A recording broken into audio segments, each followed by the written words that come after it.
কত মানুষের গোরস্থানে শোয়া দিলাম, কত মানুষের গোসল করাইলাম, কত মানুষের দাফন করাইলাম। কোন দিন যেন আমার কাফনের জন্য মানুষ আইব। এত বাড়াবাড়ি কেন রে বাবা? প্রথম দুনিয়ার মধ্যে কাপড় পরে অন্যের হাতে, শেষ বিদায়ের সময় কাপড় পড়তে হবে অন্যের হাতে। তবে কেন এত হানাহানি? তবে কেন এত মারামারি? তবে কেন এত অহংকার? কারণ নিজের কাপড় নিজে পরার মতো তোমার ক্ষমতা কেউ দেয় নাই। যেদিন দুনিয়ার মধ্যে প্রথম কাপড় পরেছিলে, মানুষের সাহায্য লাগছে কি লাগে নাই? জোরে বলেন, লাগছে কি লাগে নাই? এর বেশি ওয়াজ লাগবে না। এই দুইটা জিনিস যদি কোন ব্যক্তি খেয়াল করে, জীবনের প্রথম লজ্জা স্থানকে আপনার ঢাকছে কে? বেবর্ণ মুসলমান, আপনার প্রতিবেশী, আপনার মা, আপনার খালা, আপনার ফুফু। পৃথিবীর মধ্যমের হাতে কাপড় পরা লাগছে।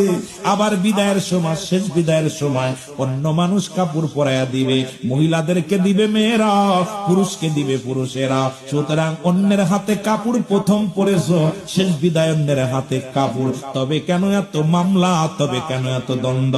তবে কেন এত দুনিয়ার মধ্যে ছগলখড়ি? তবে কেন দুনিয়ার মধ্যে এত ক্ষমতার দাপট? যদি কোন মানুষ এইটা জ্ঞান দ্বারা, যদি কোন ব্যক্তির জ্ঞানের মধ্যে এই চিন্তাটা আসতো, কোনদিন কোন ভাইয়ের বিরুদ্ধে মামলা দিত না, কোনদিন কোন ভাইয়ের কষ্ট দিত না, কোনদিন কোন ভাইয়ের কষ্ট দিত না, দুনিয়ার মধ্যে মানুষের হক নষ্ট করত না, প্রতিবেশীর হক নষ্ট করত না। কারণ কবর করবে তোমার, কেউ বা কবর করবে প্রতিবেশীরা, কেউ বা তোমার দাফন করাবে, কেউ তোমারে কাফন পরাবে, কেউ জানাজায় শরীক হবে, কেউ তোমারে গোসল করাইবে। সবই প্রতিবেশীর সাহায্য লাগবে। এই দুনিয়ার জিন্দেগি ক্ষণস্থায়ী জিন্দেগি, চিরস্থায়ী জিন্দেগি হলো আমার কবর। সেই কবরের চিন্তা করার দরকার আছে কিনা?